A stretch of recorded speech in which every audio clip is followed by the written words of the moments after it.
미 공군의 공중전을 지원하기 위해서 수백만 배럴에 달하는 항공유가 이탈리아로 수송됐다.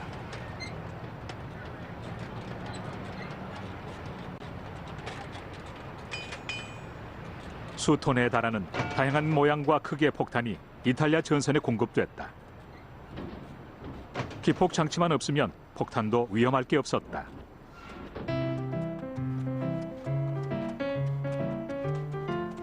들판 한가운데에 만들어둔 임시 비행장 옆에서 농부들은 연합군 병사들과 형제처럼 지내며 일을 했다.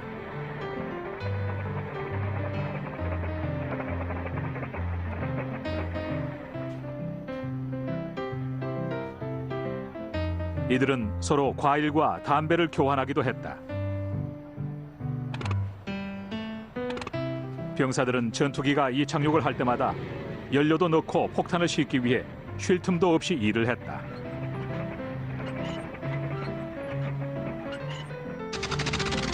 머스탱과 썬더볼트가 가장 많이 사용된 전투기였다.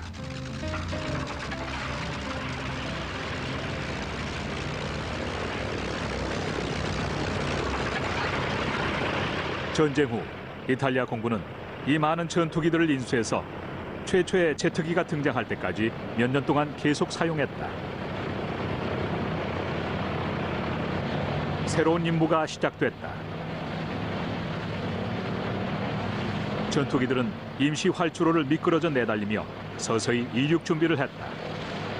연료 탱크엔 연료도 가득 실었다.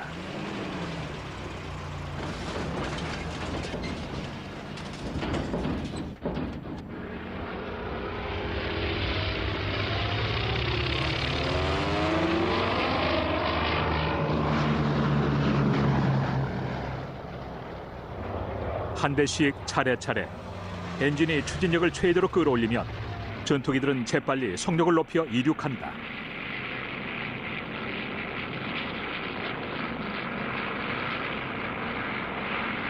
임무가 시작됐다.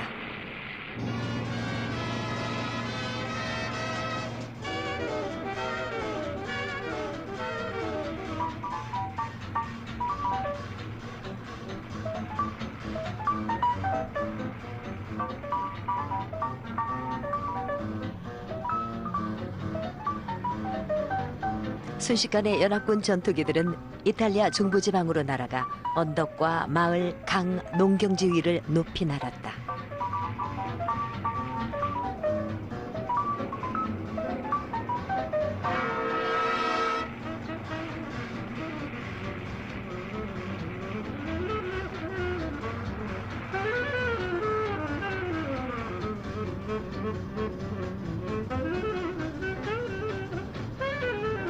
보급 차량이 줄을 지어 전선으로 향하는 모습이 보였다.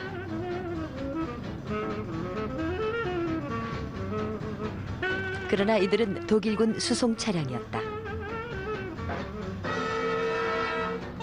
이제 공습이 시작됐다. 전투기들은 공격을 시작하기 전에 조진기로 초점을 맞추며 목표를 향해 아래로 내려갔다. 재빨리 위로 올라온 전투기들은 또 다른 목표를 향해 급강하했다. 화물차가 물건을 잔뜩 싣고 있었다.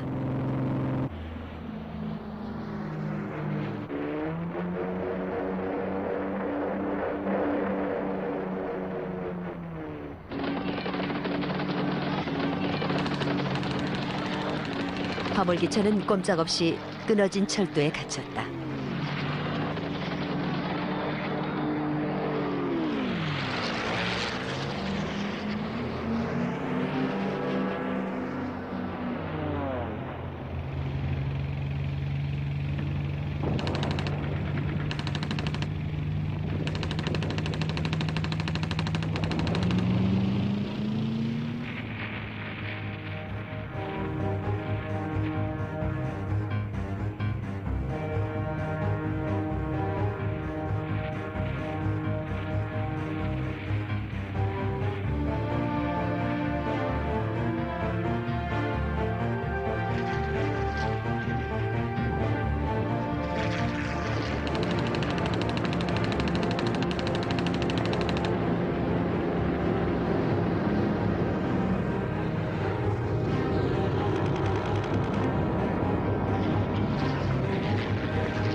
몇 시간의 비행 후 이제 기지로 돌아갈 시간.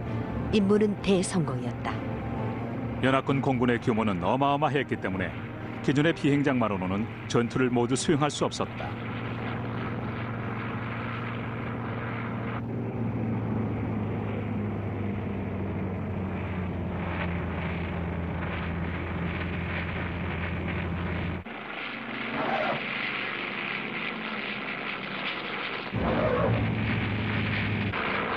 미군은 활주로를 만드는 새로운 방법을 시도했는데 활주로가 길고 튼튼해서 엔진 4개짜리 폭격기도 문제없었다.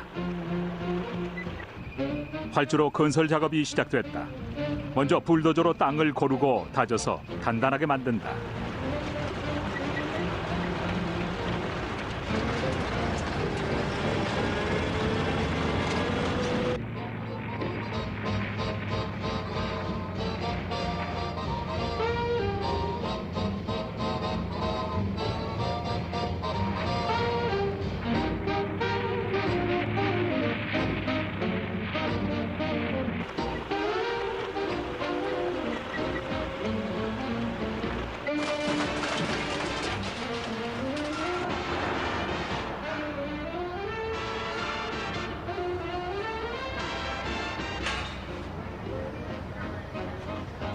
이제 활주로의 착륙 매트가 될 강철판을 땅 위에 깔아준다.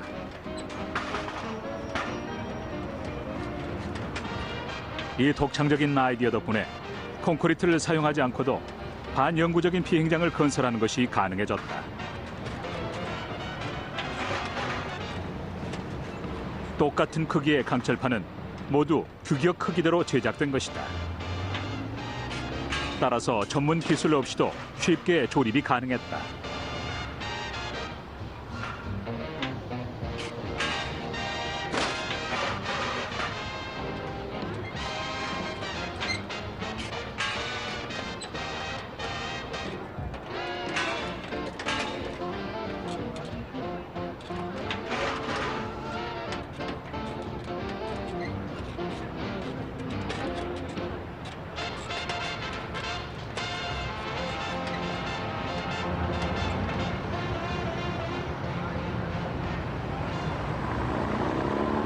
마지막으로 강철판을 줄에 맞추어 고정시키기 위해 트럭을 일렬로 세운 뒤 쇠사슬을 연결하면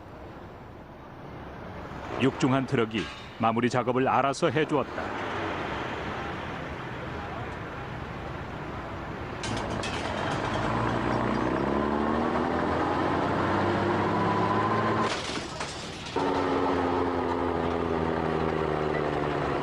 이렇게 해서 며칠 만에 들판이 비행장으로 바뀌었다.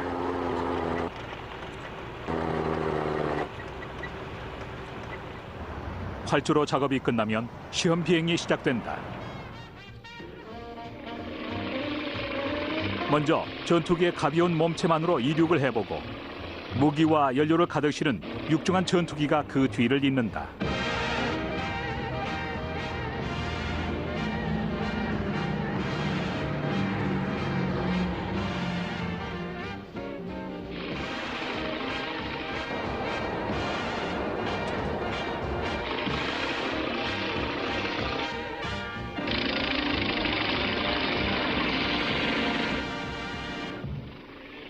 상륙 작전에 투입될 글라이더에서부터 B-17과 B-24 폭격기까지 모든 종류의 항공기들을 수용함으로써 연합군은 이탈리아 북부와 독일의 주요 목표 지점과 더욱 가까워질 수 있었다.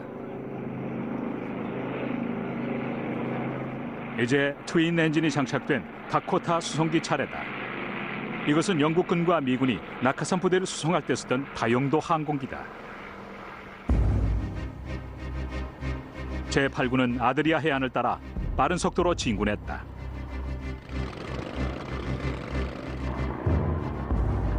독일군은 가릴리아노 강 어귀에서부터 상그로 강까지 이어지는 구스타프 방어선까지 후퇴했다. 이 마을에서 저 마을로 연합군의 도착을 알리는 맹공격이 이어졌고 연합군은 마을마다 지워지지 않는 전쟁의 흔적을 남겼다. 집은 파괴되고 공공 건물은 산산이 부서졌다.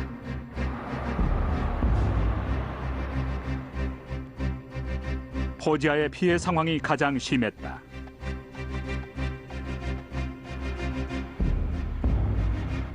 전선이 위로 북상하는 동안 이탈리아 국민에겐 매우 힘든 시기였다.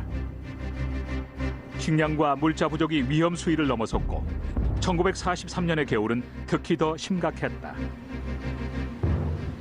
연합군이 풍부한 식량을 공급했음에도 불구하고 곳곳에서 암시장이 활개를 쳤고 물건을 구하려면 암시장을 이용할 수밖에 없었다.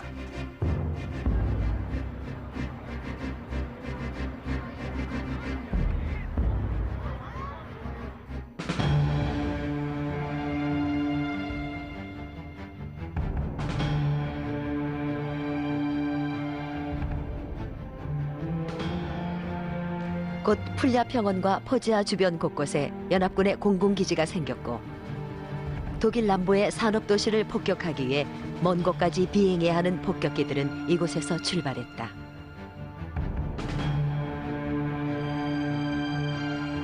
살레르너 전투는 특히 격렬했지만 일단 독일군의 저지선이 무너지자 연합군의 차량은 살레르노를 통과해서 구스타프 방어선까지 병력과 무기를 실어 날랐다. 곳곳에서 무너진 다리와 끊어진 철도, 독일군의 대포와 파괴된 전차들이 눈에 띄었다.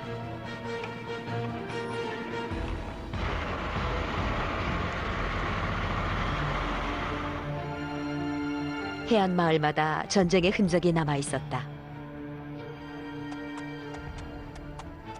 연합군에게 밀려 후퇴를 하면서도 독일군은 남아있는 후발대만으로 끝까지 반격을 하고 저항을 했다. 독일의 캐슬린 장군은 어떻게 해서든지 연합군의 진격을 막으라고 명령을 내렸지만 히틀러에게 이탈리아 전선은 별로 중요하지 않았다. 당시 히틀러는 러시아의 상황이 급박하게 돌아가고 서부 유럽에서 새로운 전투가 일어날 가능성이 있었기 때문에 이탈리아에 많은 군대를 주둔시키고 싶어 하진 않았다.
(10월 3일) 미군은 나폴리에 도착했다.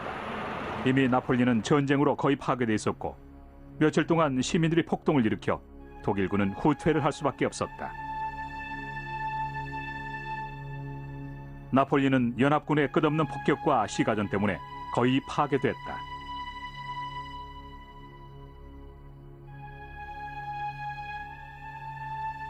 이미 수천 명의 시민들이 희생됐고 장티푸스라고 하는 새로운 적이 나폴리를 휩쓸었다.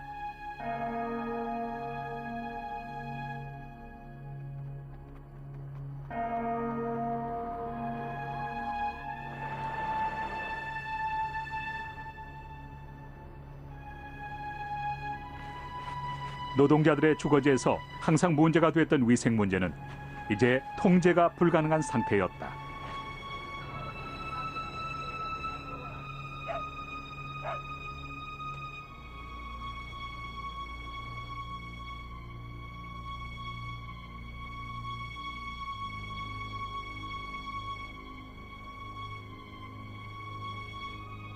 11월에 처음 장티푸스 환자가 발생한 뒤 전염병은 빠르게 번졌다. 3개월 후 1,500명 이상의 사람들이 장티푸스에 걸렸다.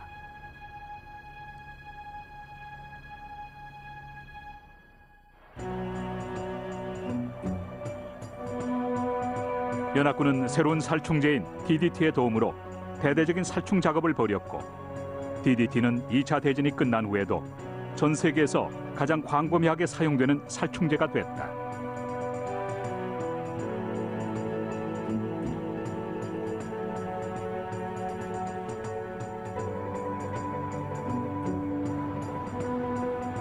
나폴리의 시민들은 서서히 예전의 삶을 되찾았고 전쟁으로 인한 고통에서 벗어나기 시작했다.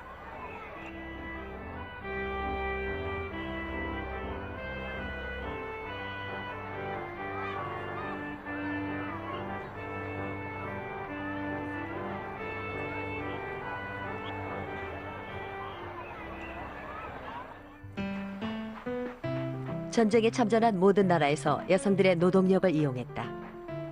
당시 이들은 미군에 소속되어 보조 업무를 맡거나 의료시설에서 근무했다.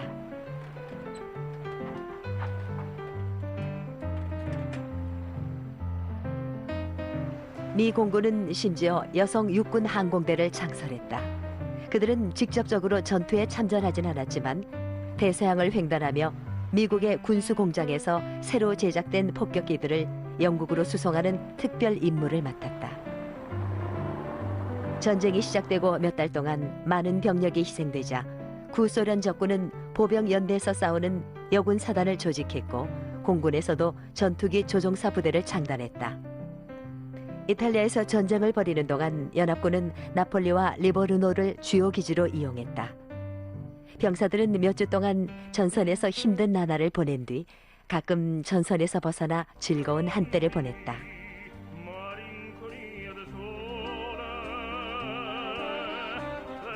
모두가 온화한 날씨와 아름다운 풍경이 펼쳐진 평화로운 섬을 꿈꾸었고 그 중에서도 카프리 섬은 가장 많은 사람들이 찾는 곳이었다.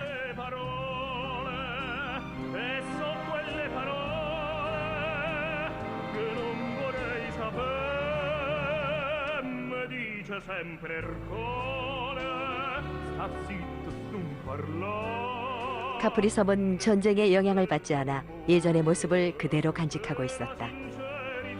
병사들은 카프리 섬에서 전쟁의 두려움을 잊고 평범한 여행객들처럼 휴가를 즐겼다.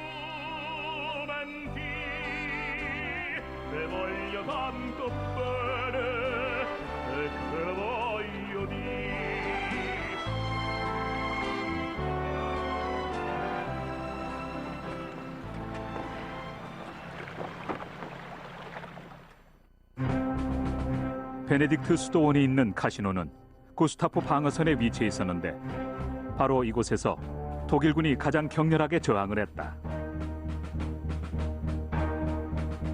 독일군의 방어선을 뚫기 위해 몇 차례 격렬한 전투를 벌이며 막대한 희생을 치른 연합군은 부적절한 작전 코스라고 생각했고 클라크 장군 역시 그 점을 시인하며 수도원을 파괴시키라고 명령했다.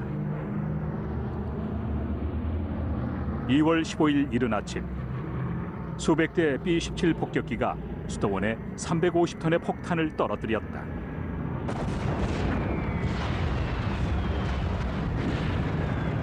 곧이어 B-25 미첼 폭격기가 폭격을 마무리하는 동안 지상에선 유탄포와 대포가 포화를 퍼부었다.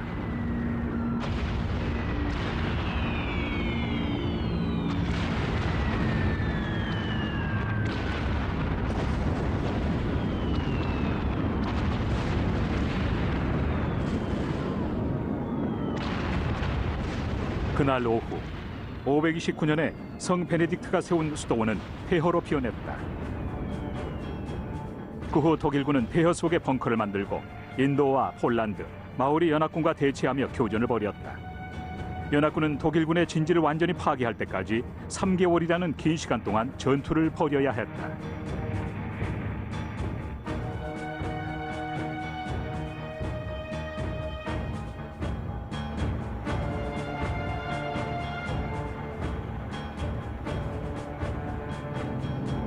테헤란에서 언급한 대로 로마를 지키기 위해서 독일군에 대한 대대적인 공격을 시작했다. 이것은 1944년 1월 처칠이 안초에서부터 네투노에 이르는 해안에 11만 명에 달하는 연합군을 상륙시킨 쉰글 작전을 언급하며 스탈린에게 보낸 전보의 내용이다. 독일군 병력이 얼마 남아있지 않아서 반격을 할 수도 없는 상황이었기 때문에 쉰글 작전은 비교적 수월할 것으로 예상됐다. 그러나 상륙 첫날 곧장 로마로 돌진해야 했지만 쉰글 작전을 지휘했던 루카스 장군은 지나치게 신중했고 귀중한 사흘을 낭비함으로써 케셀링 장군에게 반격의 기회를 주었다. 독일군은 비상부대를 조직해서 즉시 연합군을 공격했다. 결국 미군은 해안으로 후퇴했고 독일군에게 노출되어 포위됐다.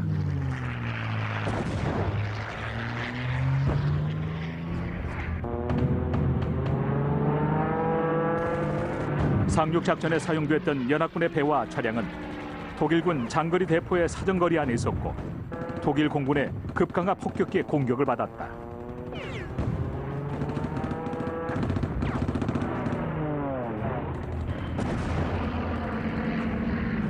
전투는 4월까지 계속됐다.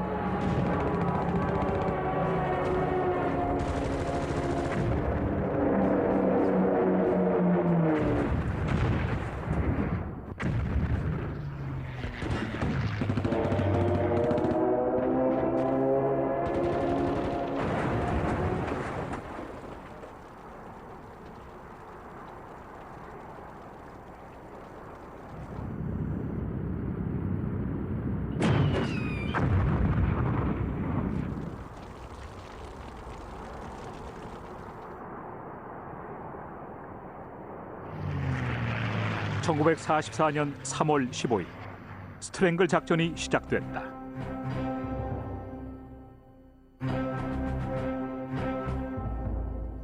미군 공군이 주도한 이번 작전의 목표는 이탈리아 중부의 모든 철도와 도로망을 파괴시킴으로써 카시노와 안치오 전선까지 적군의 보급망을 차단시키는 것이었다.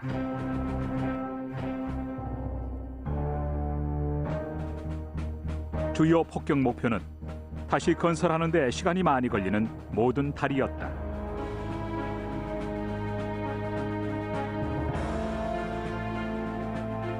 스트랭글 작전의 주역은 폭탄과 로켓을 장착하고 양날개 8정의 기관총을 단 썬더볼트 전투기였다.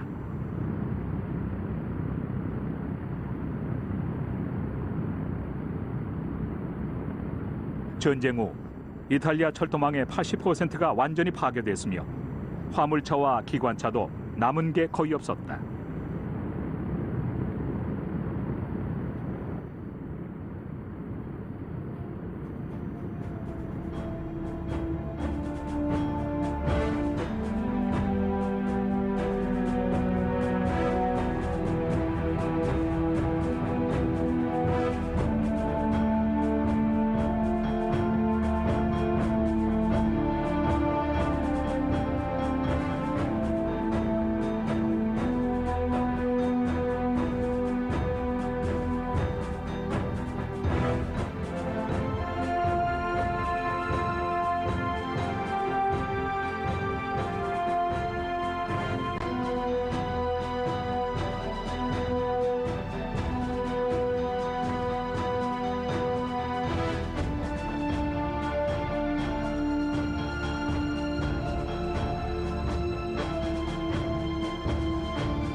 티레니아 해와 아드리아 해의 항구 도시들은 파괴되어 폐허로 변했으며 몇 달 동안 도시 기능이 완전히 마비됐다.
5월 말 5개월 동안 꼼짝도 하지 않던 독일군의 방어선이 뚫렸고 결국 연합군은 로마로 진군할 수 있었다.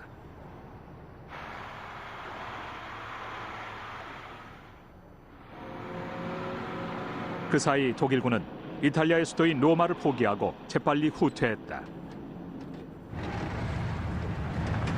6월 4일 아침 연합군 비행기들이 이륙해서 해안을 따라 정찰 임무를 수행했다. 그들은 라치오의 해안을 정찰했다. 적군은 어디에도 없었다. 이제 연합군은 아무런 저항 없이 진군할 수 있었고 또 한 번 미군과 영국군은 먼저 도착하기 위해 경쟁을 벌였다.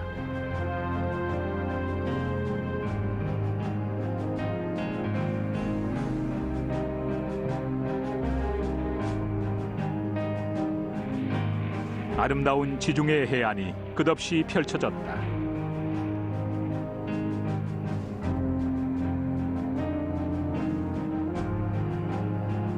작은 항구 도시인 오스티아는 여름에 로마인들이 가장 많이 찾던 휴양지로 이맘때면 물놀이를 즐기는 사람들로 붐볐지만 지금은 사람의 흔적조차 찾아볼 수 없었다.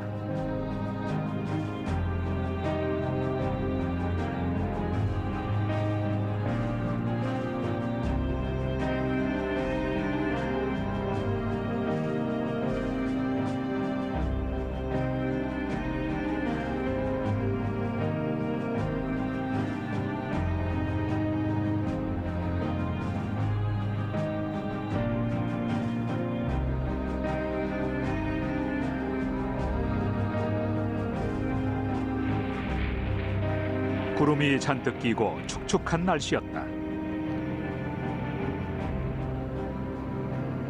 로마에 도착한 연합군 비행기는 도시 위를 낮게 날았다.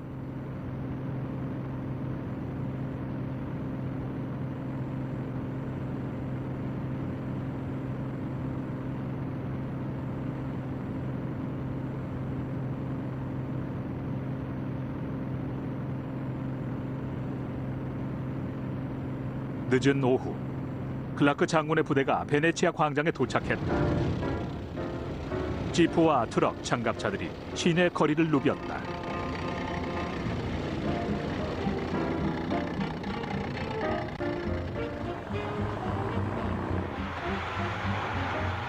한 목격자는 당시의 분위기를 이렇게 설명했다. 미군은 매우 기분이 좋아 보였지만 영국군과 프랑스군은 그만큼은 아닌 것 같았다. 그들은 화도하며 꽃을 던지는 시민들에게 손을 흔들었다. 연합군들이 지나가면서 보급품과 식량을 나눠주었고 심지어 맥주를 가득 실은 트럭도 있었다. 시청 건물 꼭대기에 이탈리아 국기가 휘날렸다. 여자들이 미군 차량에 올라탔고 구경꾼들과 아이들이 주변에 모여들었다. 모두들 연합군을 환영했다.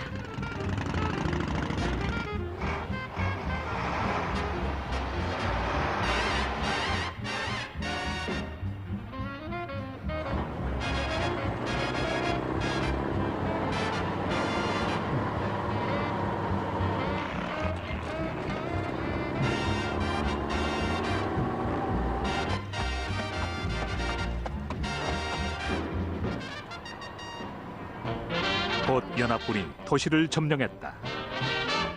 Anything you can do, I can do better.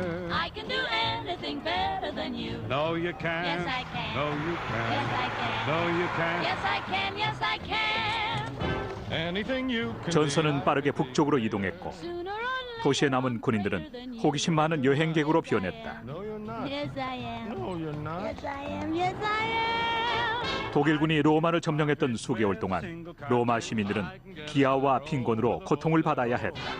We can do most anything. Can you bake a pie? No. Well, neither can I.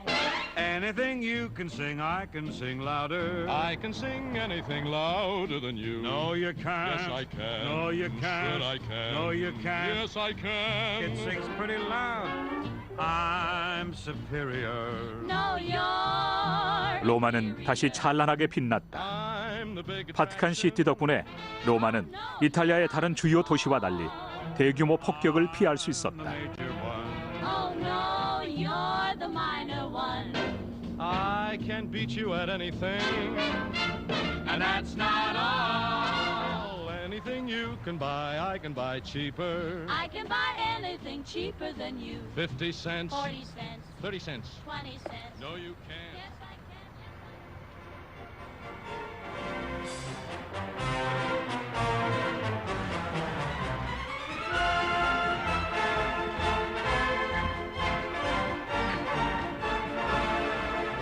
연합군은 폭격을 피해간 올림픽 경기장에 모여서 다양한 스포츠 경기를 벌였다.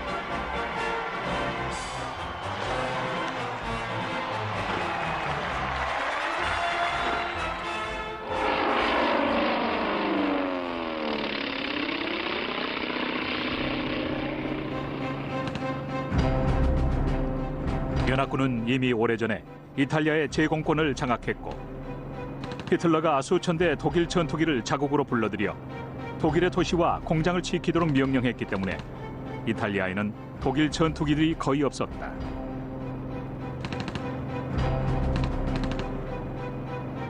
철도와 도로망에 대한 공격은 계속됐다. 어느 것이든 움직이는 것은 모두 공격 대상이었다.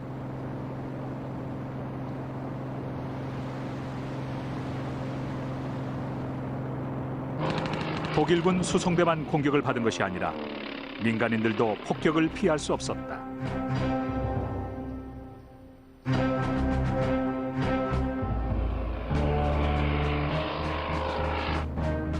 기차 환승역의 기능은 마비됐고 복구 작업을 할 시간도 없었다. 독일군의 병참 통로가 모두 막혀 전선에 있던 독일군은 보급품을 받을 수 없었다.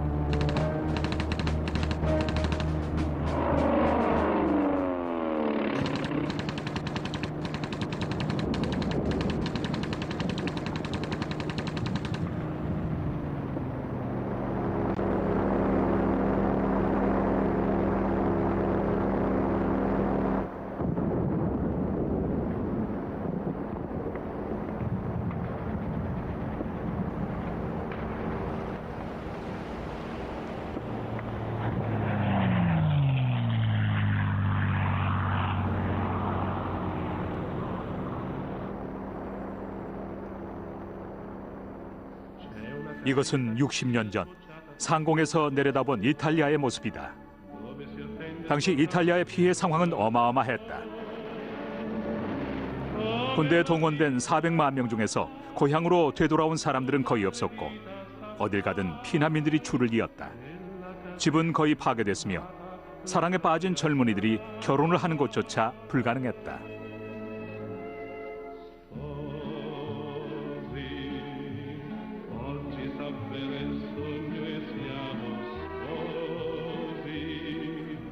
전쟁이 휩쓸고 지나간 뒤 많은 도시들이 파괴됐고 어떤 도시들은 복구가 거의 불가능했다.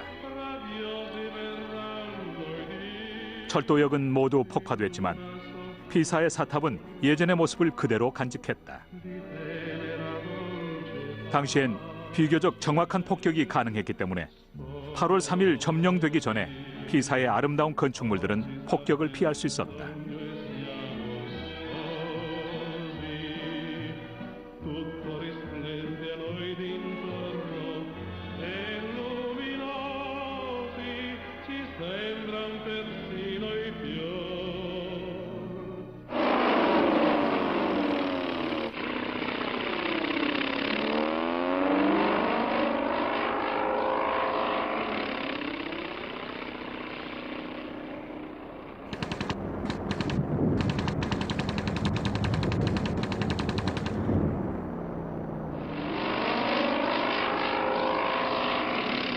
연합군 전투기들은 북쪽의 아펜니노 산맥을 넘어 티레니아 해안을 따라 여전히 적군의 수중에 있는 이탈리아의 산업지대를 목표로 폭격을 시작했다.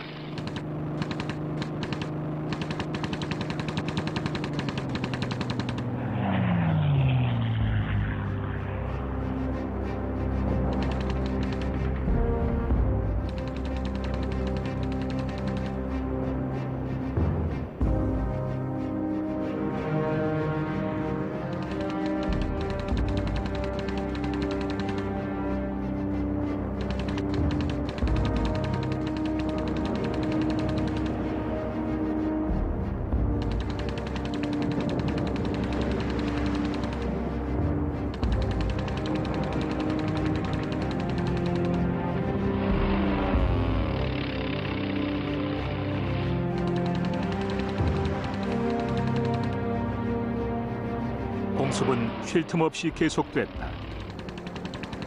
연합군은 대규모 공장 지역에 폭격을 가능한 편, 하루라도 빨리 전쟁을 끝내기 위해 이탈리아 북부 지방에 주둔하고 있는 독일군의 사기를 꺾어놓고 싶었다. 전쟁에 지칠 대로 지치고 진력이 난 이탈리아 국민들도 하루빨리 전쟁이 끝나기만을 바랐다.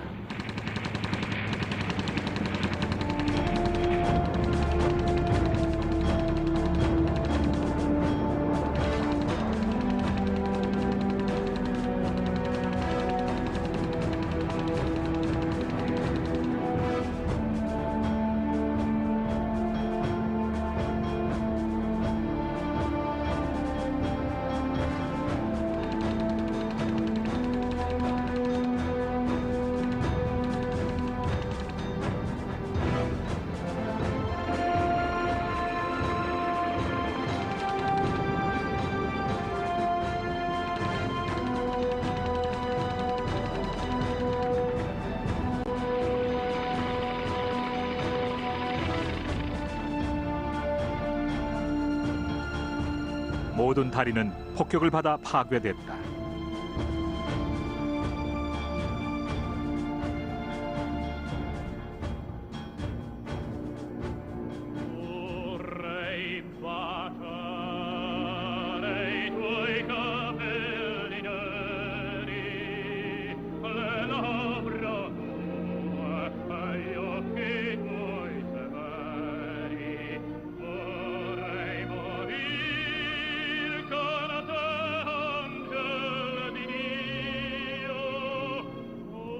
토스카나 지방과 리구리아 해안을 따라 리보르노와 라스페치아 같은 도시들이 폭격의 대상이었으며 연합군의 폭격으로 공장과 정유소, 항구의 시설들이 모두 파괴됐다. 폭격은 테르니와 오르테, 앙코나, 파두아, 밀란, 토리노, 베로나까지 이어졌으며 민간인 사상자들의 수도 거의 10만 명에 달했다.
그즈음 티레니아해 포르테 디 마르미까지 점령한 연합군 병사들은 잠시 휴식을 즐길 수 있었다. Ormai da qualche mese sto intessendo un romanzetto con una signorina della casa di rimpetto. 피렌체도 막대한 피해를 입었다. 8월 3일 저녁 독일군은 아르노 강과 구시가지에 있는 모든 다리를 폭파시켰다. 유일하게 남은 다리는 베키오 다리뿐이었다. 피렌체는 즉시 해방되지 않았으며 나중에 연합군이 완전히 도시를 점령하기 전까지 14일 동안 거리 곳곳에서 파시스트들과 연합군 선발대 사이에 격렬한 전투가 벌어졌다.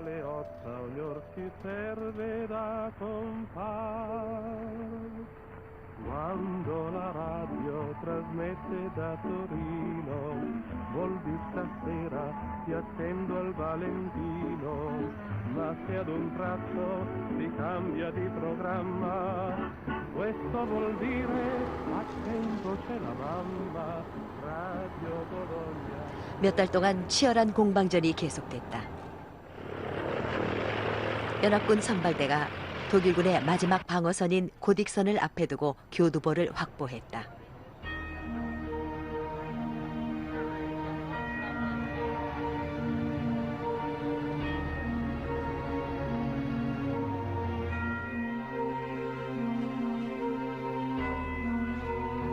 연합군 병사들은 종교에 상관없이 잠시 시간을 내서 마음의 안정을 찾았다.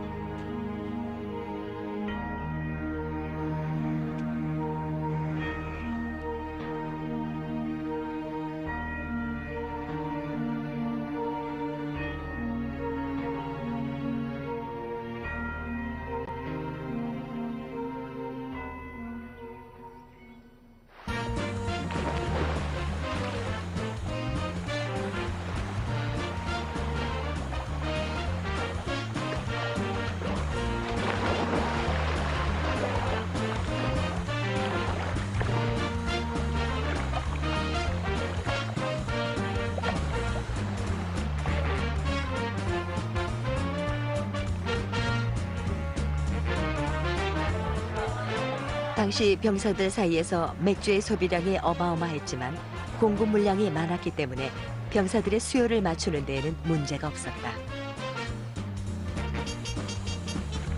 병사들에겐 이것 또한 전쟁의 악몽을 이기는 한 가지 방법이었다.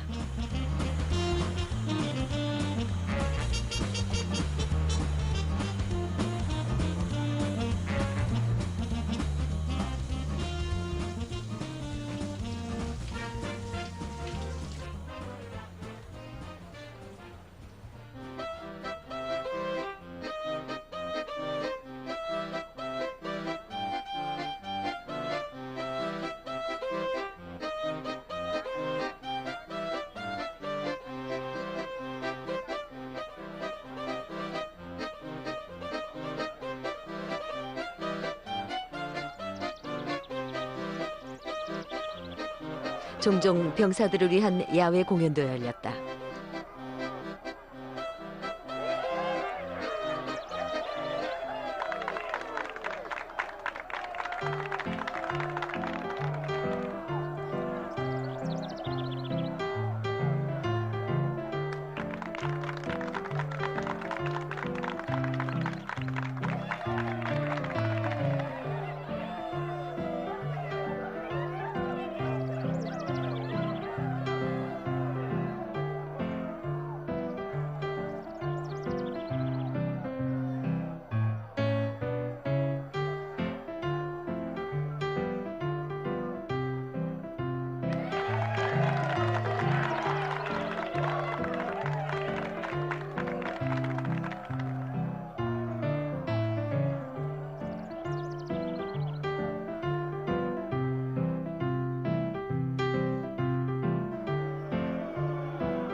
That word's poetic, I'm so pathetic that I always found it best, instead of getting them all my chest, to let them rest unexpressed. I hate parading, serenading, as I probably missed the ball. But if this ditty is not so pretty, is it tell me? 1944년 가을이 되자 연합군은 겨울이 되기 전에 전쟁을 끝내고 싶었지만 뜻대로 되지 않았다.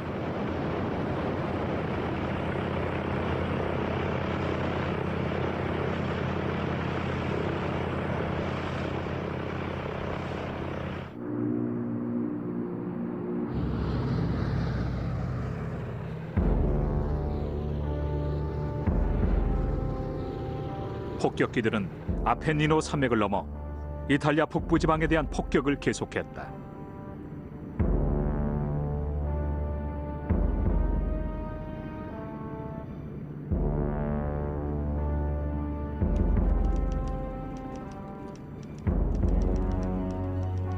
그러나 지상군의 경우 철조망으로 뒤덮이고 2,500문의 기관총과 수백 문의 대포로 단단히 무장하고 있는 320km에 달하는 고딕 방어선을 뚫는 것은 거의 불가능했다. 연합군의 공격은 여러 차례 실패로 돌아갔고 전투는 한 달이 넘게 계속됐다. 독일군이 항복할 기미를 보이지 않자 10월 25일 연합군 사령부는 병사들에게 다가오는 겨울을 준비하라는 명령을 내렸다. 이제 볼로냐는 16km 거리에 있었다. 산꼭대기에 눈이 쌓이기 시작했다.